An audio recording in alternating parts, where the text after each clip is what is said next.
দর্শক, আপনাদের আমন্ত্রণ জানাচ্ছি যমুনা আইডেস্কে। শুরুতেই শিরোনাম। পারমাণবিক ইস্যুতে এখনো দুরকম অবস্থান যুক্তরাষ্ট্র ও ইরানের, নিষ্পত্তি হবে চূড়ান্ত চুক্তিতে, বলছে তেহরান। যুক্তরাষ্ট্রের সাথে সমঝোতা হলেও প্রতিবেশীদের সাথে সম্পর্কের অবনতি হয়েছে ইরানের। মধ্যপ্রাচ্যের ভূ রাজনীতিতে আসবে নতুন মেরুকরণ, মত বিশ্লেষকদের। তৃণমূল কংগ্রেসের 20 এমপির যোগদানের পর ভারতের রাজনীতিতে আলোচনায় অখ্যাত এনসিপিআই, অংশ নিতে পারে বিজেপি নেতৃত্বাধীন জোটে।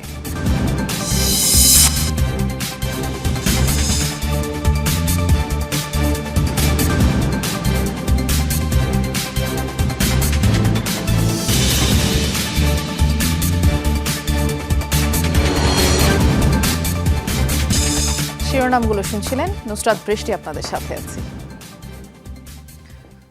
পারমাণবিক ইস্যুতে এখনো দুরকম অবস্থান যুক্তরাষ্ট্র ও ইরানের। মার্কিন প্রেসিডেন্ট ডোনাল্ড ট্রাম্পের দাবি, ইরান কোনোভাবেই পারমাণবিক অস্ত্রের মালিক হতে পারবে না। এই নিশ্চয়তা পাওয়ার পরেই তিনি চুক্তিতে রাজি হয়েছেন। এর ব্যত্যয় হলে দেশটিকে আবারও নরকে পরিণত করা হবে বলে হুঁশিয়ারি দেন তিনি। তবে তেহরান বলছে, প্রথম ধাপে নয়, পারমাণবিক ইস্যু নিষ্পত্তি হবে চূড়ান্ত চুক্তিতে।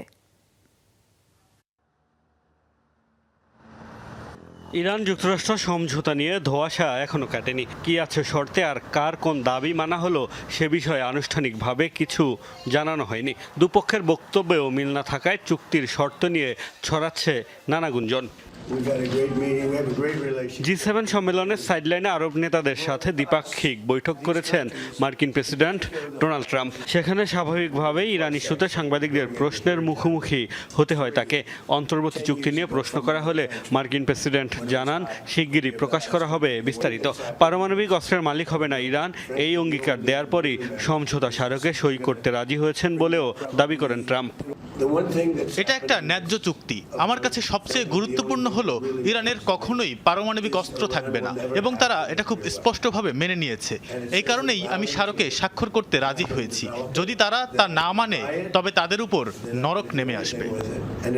ট্রাম্প দাবি করেছেন, ইরানের শাসন ব্যবস্থা পরিবর্তনের ইচ্ছে তার কখনোই ছিল না। দেশটির বর্তমান শাসকদের প্রশংসাও করেন তিনি। ইরানের শাসন ব্যবস্থা পরিবর্তন নিয়ে আমি কখনো মাথা ঘামাইনি। তাদের শীর্ষ নেতাদের সবাই মারা গেছেন।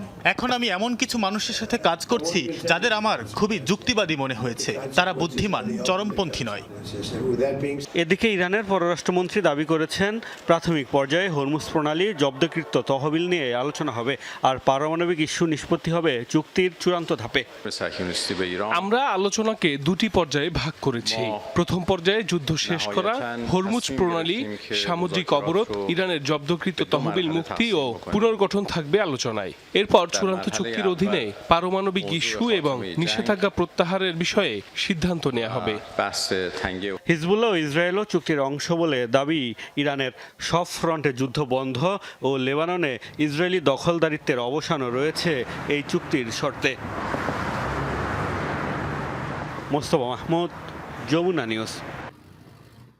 যুক্তরাষ্ট্র ইরান সমঝোতার পরও লেবাননে কমপক্ষে 84 বার যুদ্ধবিরতি লঙ্ঘন করেছে ইসরায়েল, অভিযোগ তেহরানের। হুঁশিয়ারি, হামলা অব্যাহত থাকলে কঠোর জবাব দেওয়া হবে। এদিকে ইসরায়েলি প্রধানমন্ত্রীর বেপরোয়া কর্মকাণ্ডে নাখোশ মার্কিন প্রেসিডেন্ট।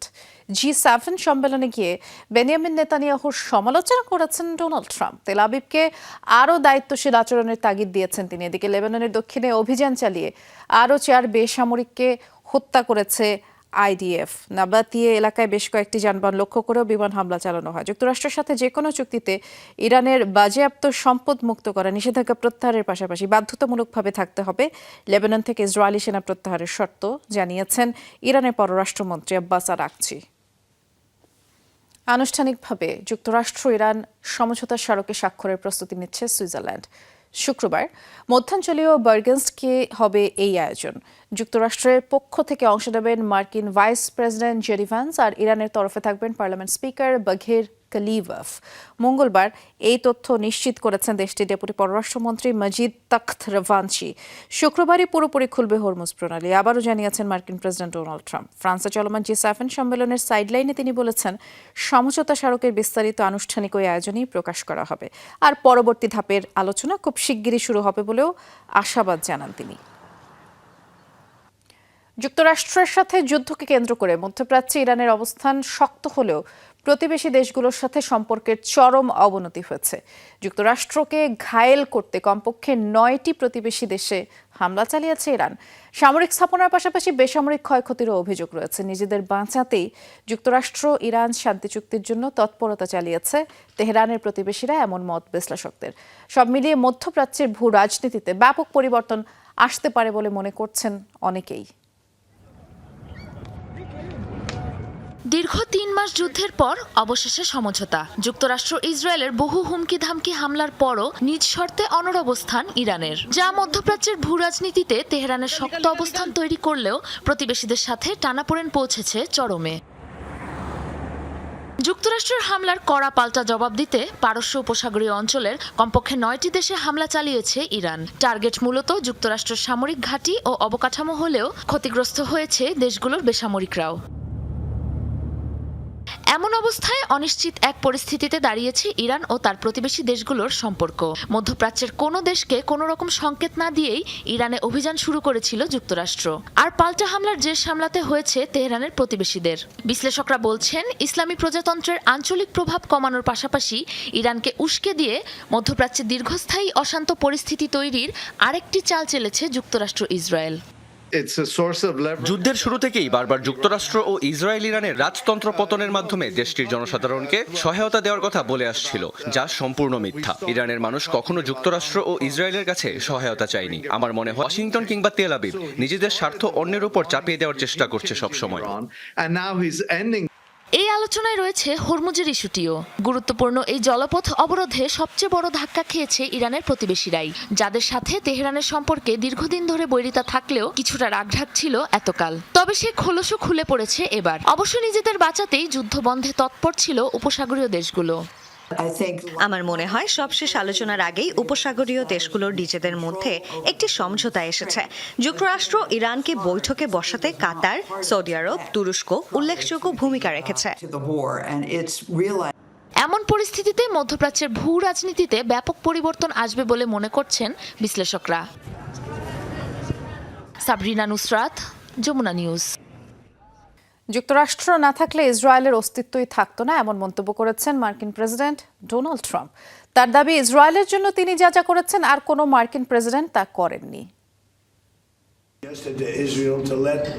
আমাদের সম্পর্ক খুবই ভালো।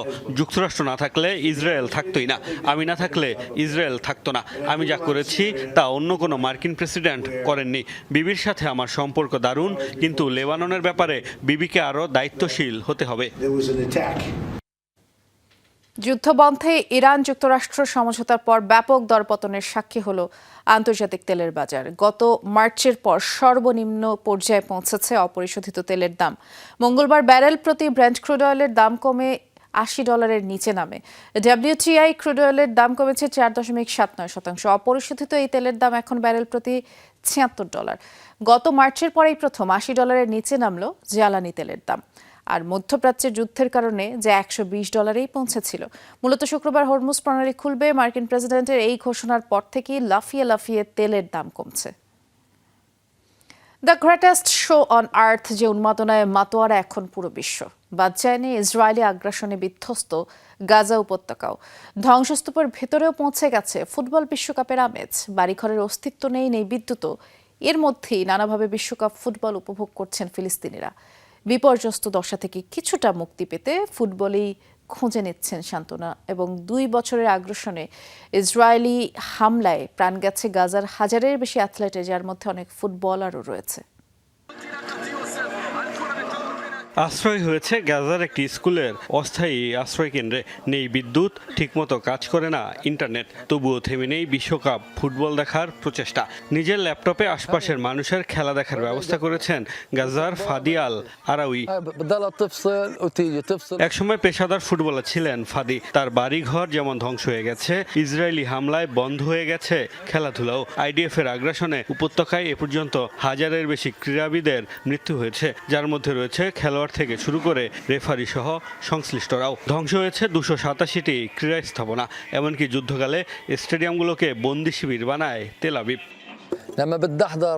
দেখুন আমাদের কি অবস্থা, আমাদের সন্তানের দিকে তাকান। এখানে জীবন দুর্বিষহ। আর কতদিন আমরা এই কষ্ট সহ্য করব? 2022 বিশ্বকাপে আমরা আমাদের বাড়িতে বসে খেলা দেখেছিলাম, তখন বিদ্যুৎ ছিল, সব সুযোগ ছিল, কিন্তু আজ কিছুই সহজলভ্য নয়। খেলা দেখতে সংগ্রাম করতে হয়।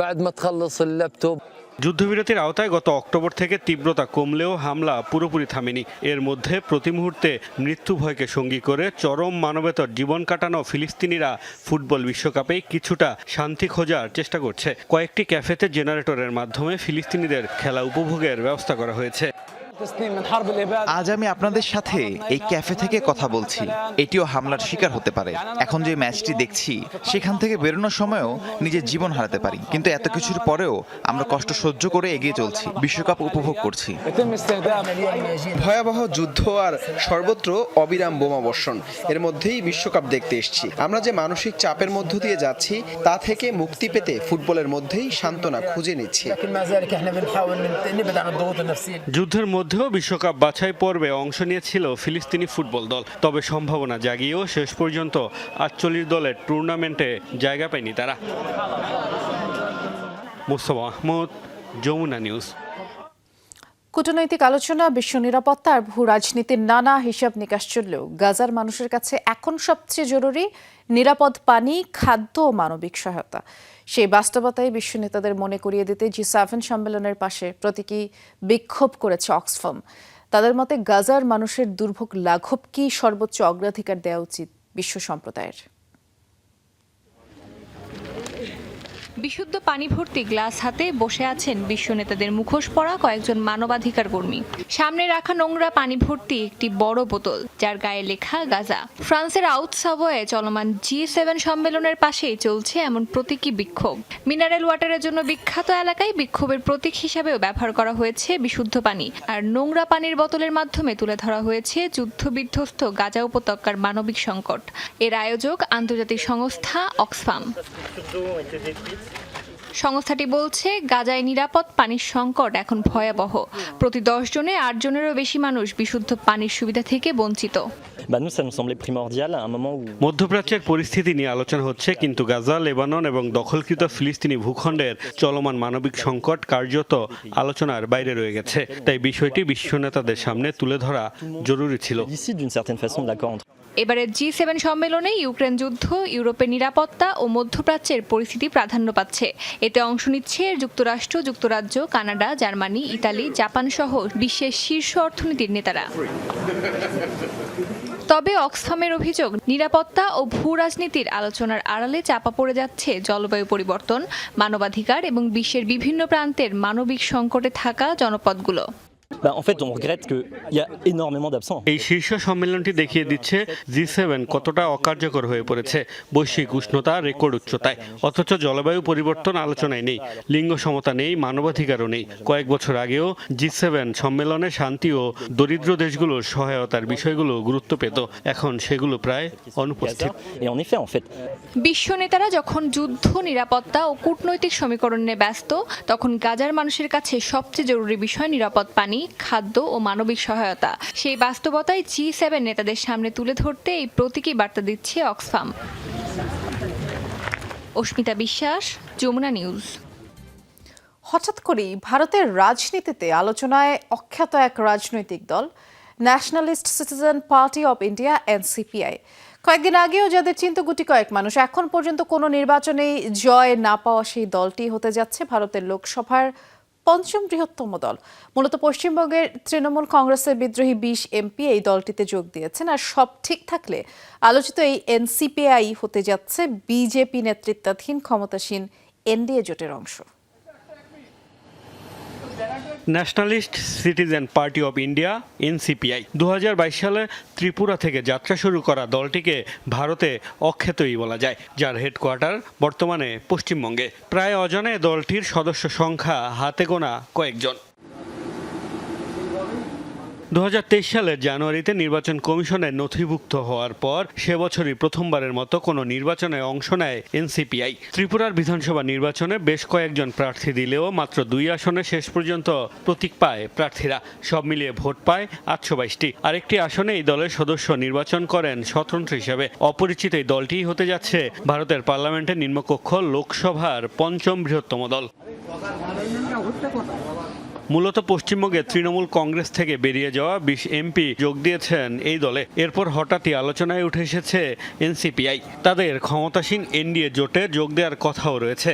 সব ঠিক থাকলে তারাই তখন হবে বিজেপির পর জোটের সবচেয়ে বড় দল।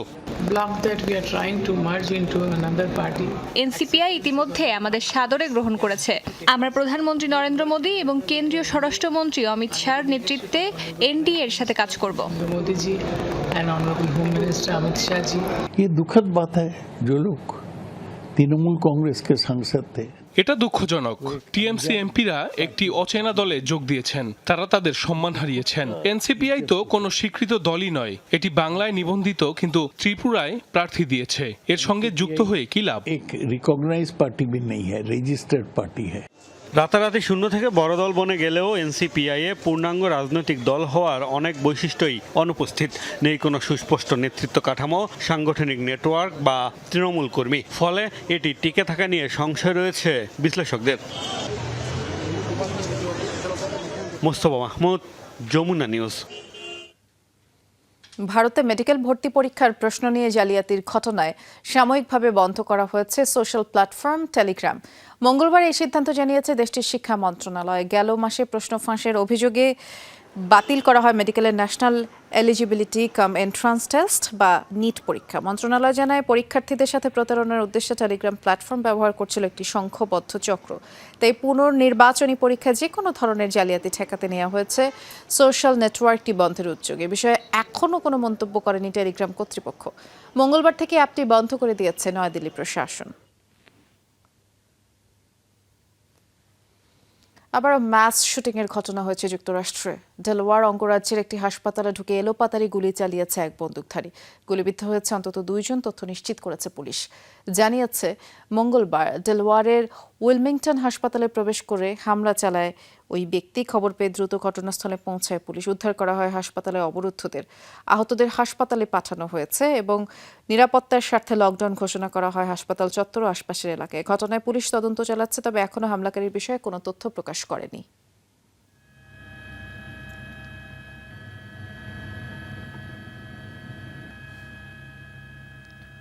হোয়াইট হাউসে ট্রাম্পের জন্মদিনের অনুষ্ঠানে বড় হামলার পরিকল্পনা নস্যাৎ করার দাবি করেছে মার্কিন গোয়েন্দা সংস্থা এফবিআই।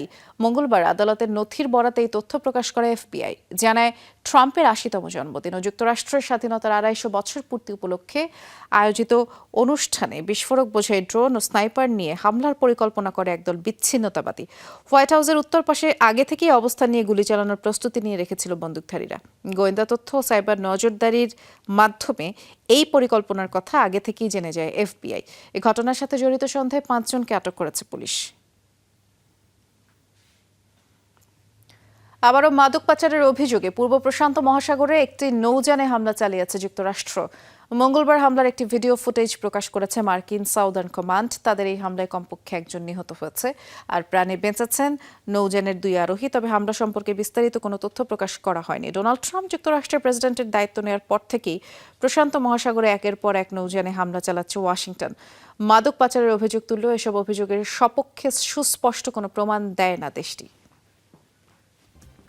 ভয়াবহ দাবানলের কবলে যুক্তরাষ্ট্রের মিয়ামি রাজ্যের বিস্তীর্ণ এলাকা আতঙ্কে বাসিন্দারা। মঙ্গলবার মিয়ামির 75 ইন্টারস্টেটের কাছে আগুন ছড়িয়ে পড়ে। ঘন কালো ধোঁয়ায় ছেয়ে যায় একটি আবাসিক এলাকা, যা নিয়ে তীব্র উদ্বেগ ছড়িয়ে পড়ে স্থানীয় বাসিন্দাদের মাঝে। পরিস্থিতি নিয়ন্ত্রণে তৎপর হয়েছে জরুরি উদ্ধারকারী বাহিনী। আগুন নেভানোর চেষ্টার পাশাপাশি আকাশপথেও অব্যাহত রাখা হয়েছে কড়া নজরদারি। বাসিন্দাদের নিরাপদে সরে যাওয়ার নির্দেশ দিয়েছে প্রশাসন।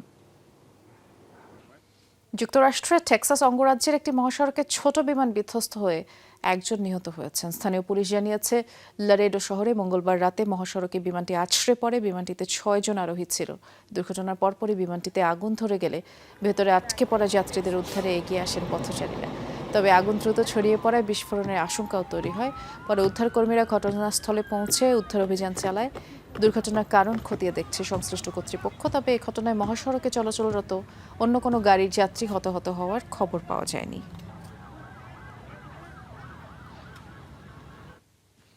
গুলি করে হত্যা করা হয়েছে রুশ প্রেসিডেন্ট ভ্লাদিমির পুতিনের কট্টর সমালোচক হিসেবে পরিচিত শিল্পী রবার্ট খুজভকভকে। পোল্যান্ডে হত্যা করা হয় এই চিত্রশিল্পীকে। জানা গেছে, পোল্যান্ডের বিয়ালা পডলাস্কা শহরে এই রাশিয়ান শিল্পীকে লক্ষ্য করে 5 রাউন্ড গুলি ছোড়া হয়, যার একটি সরাসরি গিয়ে মাথায় আঘাত করে। তার ঘটনাস্থলেই মৃত্যু হয়। হত্যাকাণ্ডের সাথে জড়িত সন্দেহে বেলারুশের 2 নাগরিককে আটক করেছে পুলিশ, তবে এখনও কোনো আনুষ্ঠানিক অভিযোগ আনা হয়নি। নিজের শিল্পকর্মের মধ্য দিয়ে ভ্লাদিমির পুতিন ও তার প্রশাসনের কর্মকাণ্ডের কঠোর সমালোচনা করে আসছিল এই শিল্পী। ঘটনাটির তদন্তে পুলিশ ও প্রসিকিউটরদের সাথে ঘনিষ্ঠভাবে কাজ করার কথা জানিয়েছে রাশিয়ার অভ্যন্তরীণ নিরাপত্তা সংস্থা।